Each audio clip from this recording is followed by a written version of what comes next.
Okie dokie, we're getting ready to fit the electronic ignition system to the engine, and this is the TriSpark system. For my money, I think it is the best system. It's probably the most expensive system, possibly by quite a way, but I've always fitted TriSpark and I've never had a problem. Having said that, I know people who have had problems, and I'll come back to that sort of a bit towards the end of this. It's these are the newer systems. So the older systems, like I have on my Trident, they have this unit that goes where the points used to go, and then there's a separate black box that goes under the seat. Whereas these new ones, very natty, the whole system, that's the whole system, and the whole thing just goes in the points cover, and that's it. So what we've got the TriSpark box. It's for a Commando.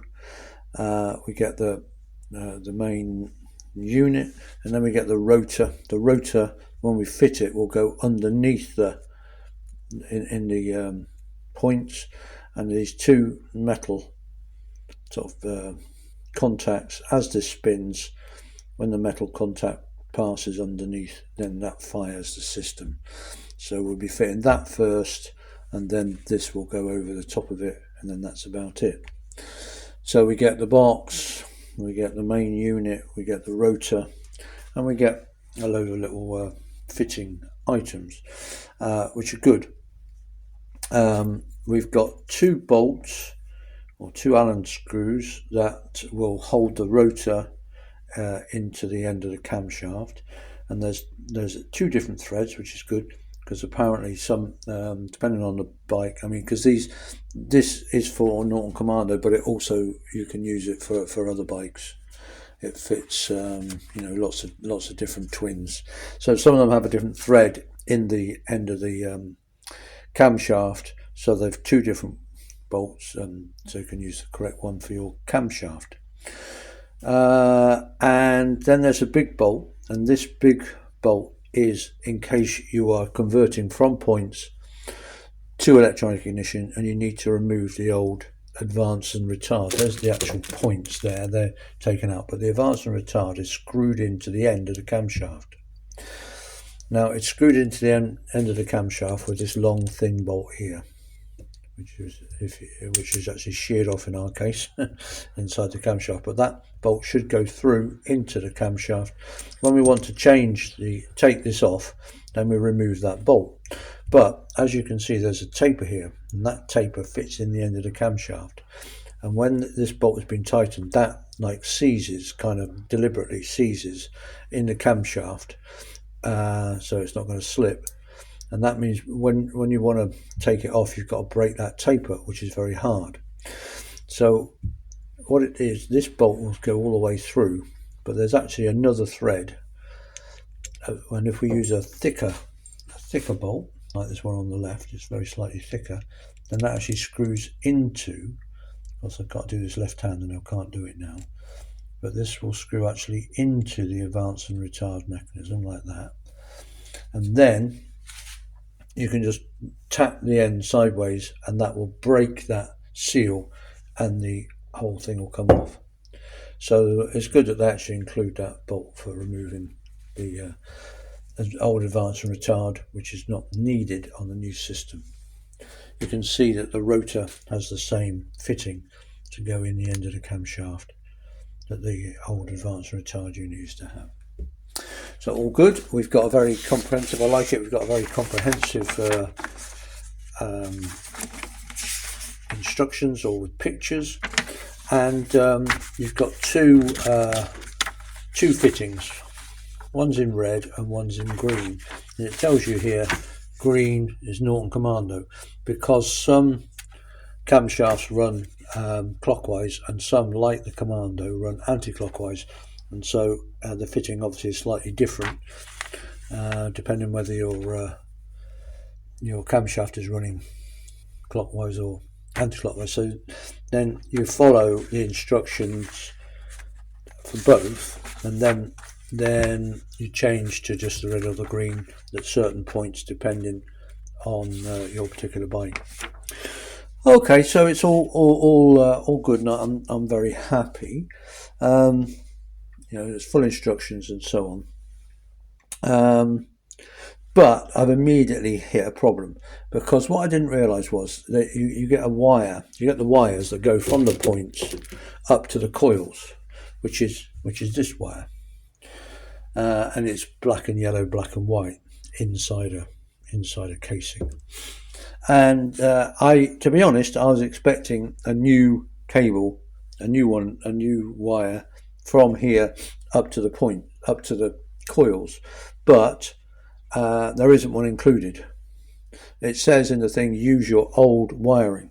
Well, this wiring is brittle and it's all broken and cracked. I don't know if I can get it focused now. It's not in good condition at all. It's really brittle. It's broken in places. The wires. The wires. Come on, focus, please. I think the focus is over there somewhere. There it is. Focus momentarily. The wires are broken there. It's all really hard and brittle and horrible, and there's no way I'm going to use it.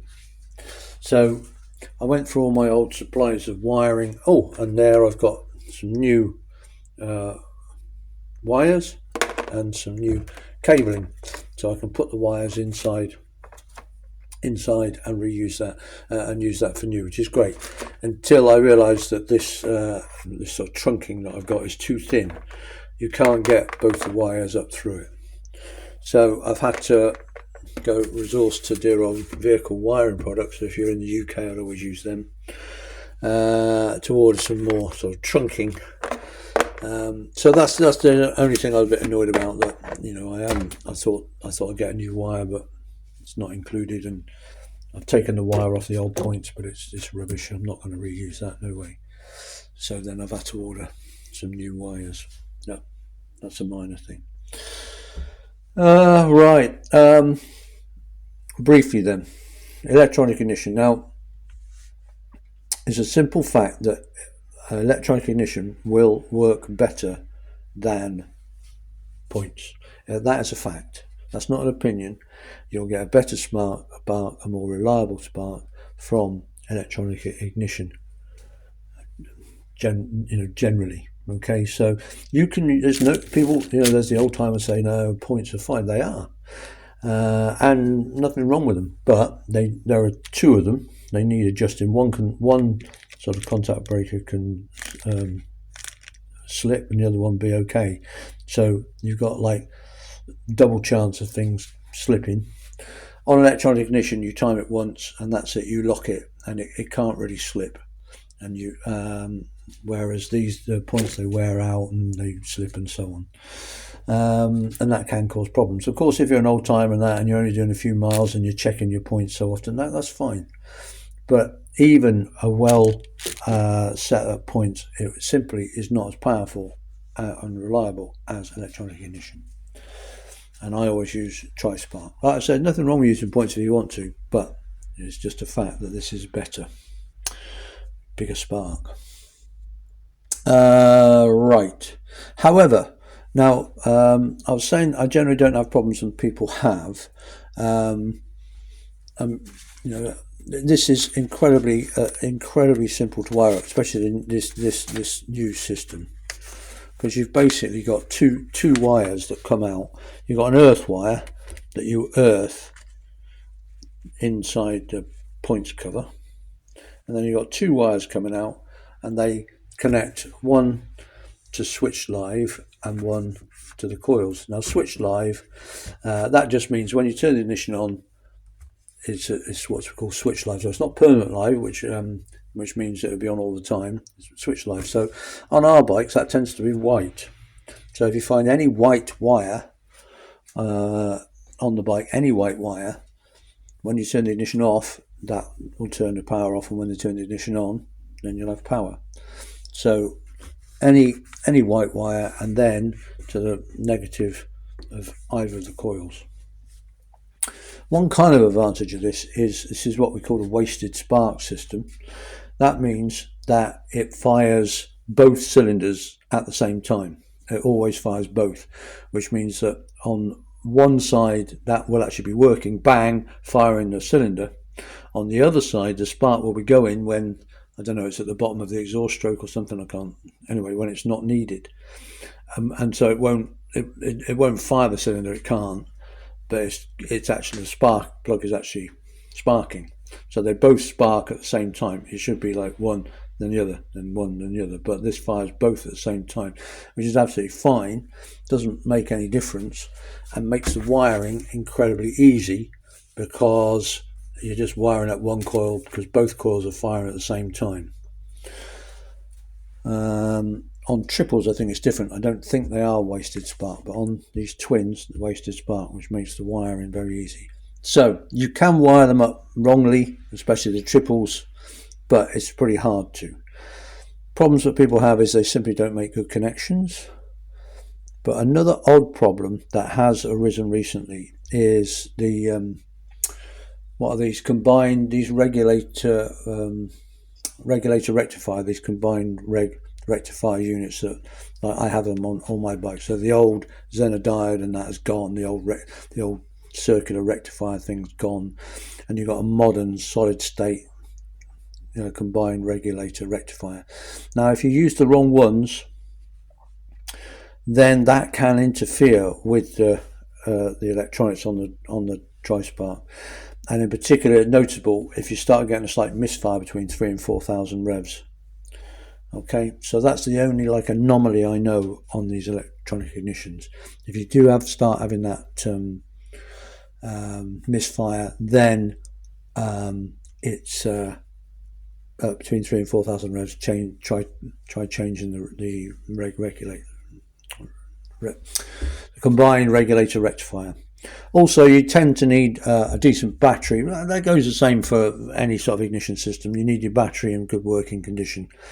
These are quite forgiving, but it's still good to have you need a good power supply for them.